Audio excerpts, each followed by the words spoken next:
naman yung may-ari. So bakit hindi natin subukan ng Lord sa mga ganung bagay na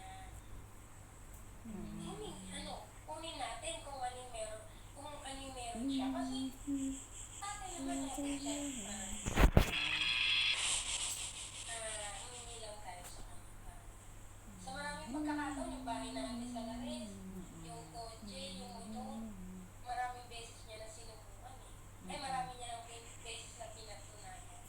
Hindi mo pinagdamit. Oo. Pag naalala ko yung history ng mga bagay-bagay na yun. Meron mo.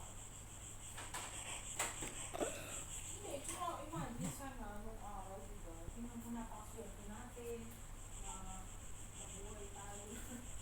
Walang nakatay, diba? Tapos, nakasang tayo ng bahay na 10 taon ng halos, diba? Sa bahay. Walang pinamayaran. Parang naging 15. Teka, kailan niyo ba narinig na sabi yan? 22 na yata ako nun eh.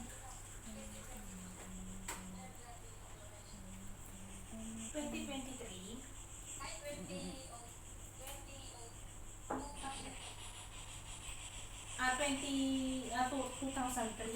Siguro nga mga garon. So, 23 ako noon. Eh, nalipat tayo sa Bacog. Grade 5 ako.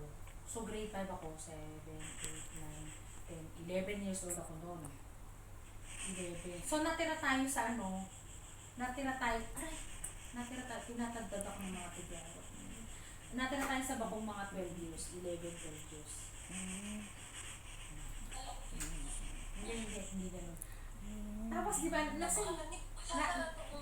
nasend ko ba sa'yo yun? Nasend ko ba sa'yo yun na, o sa group chat natin, na kaya pala tayo minsan pag nalulungkot, tayong tao. Kaya tayo minsan pag nalulungkot, naalala natin, namimiss natin yung bahay natin ng bata pa tayo. Kasi, syempre nung bata tayo, di ba wala tayong problema, masaya tayo.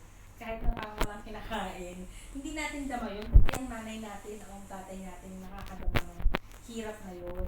Tayo kasi parang, ay, okay lang, laro-laro. Pero nga, ultimo si Tonja, namimiss niya ang Bacog. Alam niya ang Bacog, minsan pag-umibang pa rin yata yung Bacog. Kasi di ba? Pag nananaginip ako, hindi naman ko naman napapaginipan ni Bahay sa Lares. Never din ako nanaginipan ng Bahay sa Lares. Yung Bacog na yun. Oo. Pero yung sa Tawiran, minsan lang. Pero basta pag nanaginip ako, bahay lang sa Bahay. Hindi panaginipan ni Lares. Ano tayo, no? Kasi nga doon parang doon nabuo yung ano natin, yung kasi parang pagkatao natin, parang ganun, di ba? Yung pala yun, sabi nung isa wala, sa TikTok, nakikita ko lang na kaya daw pala ganun, kasi andun yung comfort natin. Yung mga wata, ay yung ganun. Anak, di ka na brush teeth na. Matigas lang ako.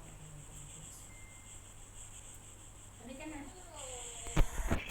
Grayson, sabi ko na po, namimiss ko na yung yung pototoy mo naman na may balat pa. Sabi ko, sana pala hinalikan ko na lang. Kasi hindi ako di ba yung mga nanay yan? Nila. Ako kasi hindi ko ginawa yun. Hindi ko alam, hindi. Pero parang tinry ko lang for the sake of trying. Na masabi lang. Pero hindi kasi yung mga nanay talaga